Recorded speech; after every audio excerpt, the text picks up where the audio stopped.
I didn't love myself. The truth is, I didn't like being me. The truth is, I didn't like me. Truth is, I didn't like me. The truth is, I didn't like me. The truth is, I just didn't like me. Is it that we hated our arms? Or did we just not like ourselves?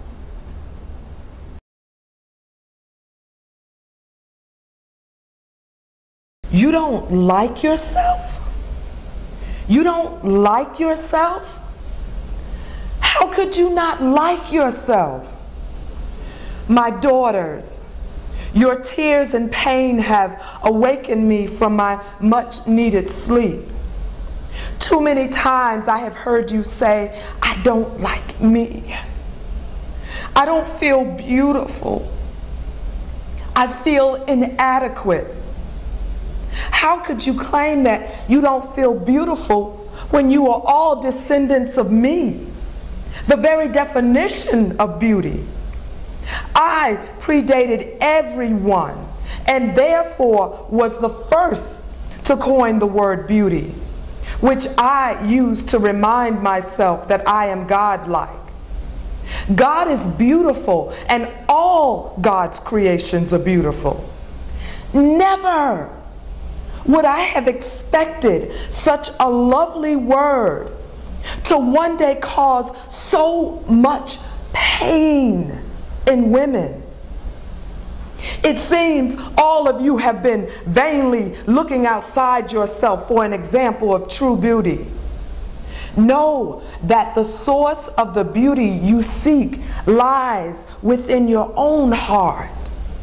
The truth is that you were created in the image of God. Therefore, your nature is divine.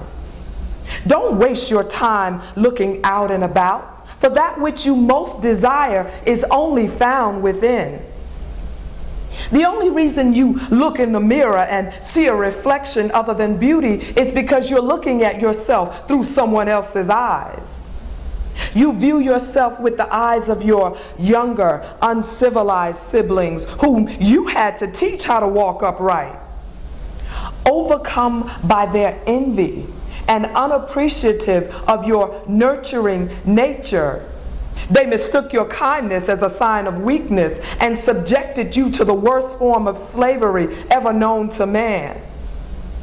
They sought to separate you from your beauty by redirecting your focus from the beauty within to superficial externals on the outside. Even the man you lay with at night and the children whom you would give your life for, sometimes unknowingly, take their anger out on you. I just want you to know that they only take their anger out on you because you are always there and you resemble the source of all existence. Now I know that many days you feel like the world is angry at you, but you are not the source of their anger. See, they're angry at me. Eve, don't listen to what misguided people have told you.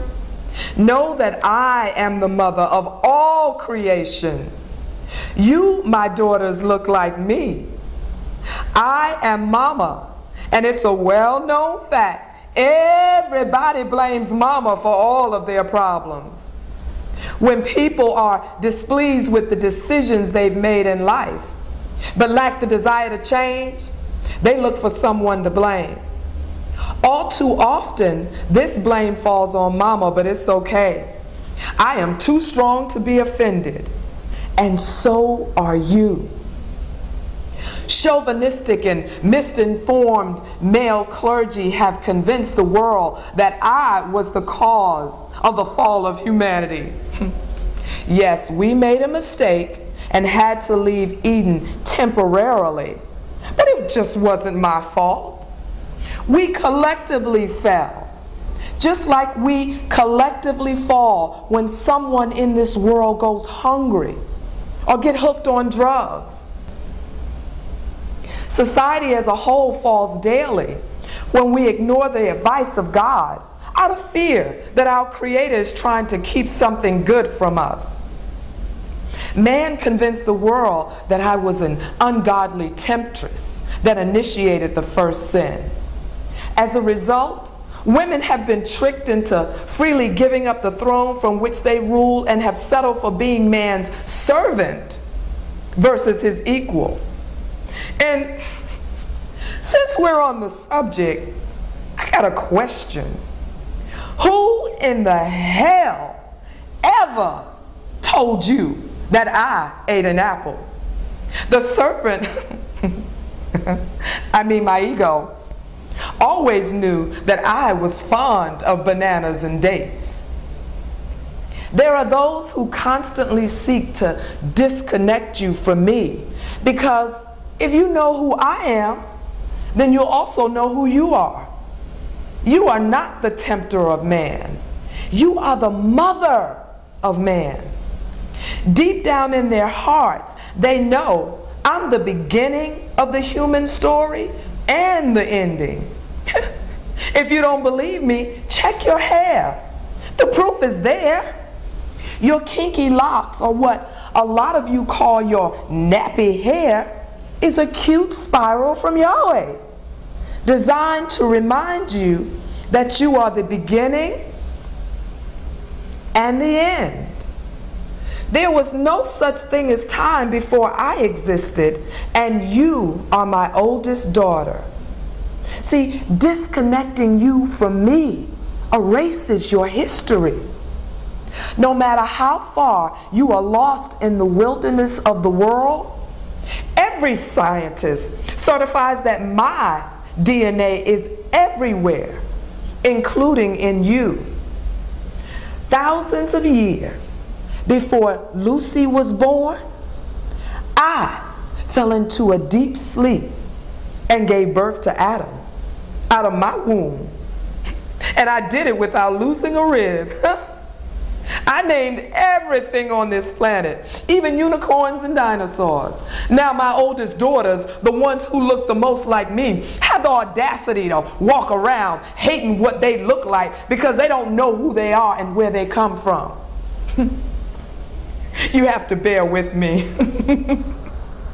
I have to get used to the idea that someone who looks like me and came from me doesn't like who they are.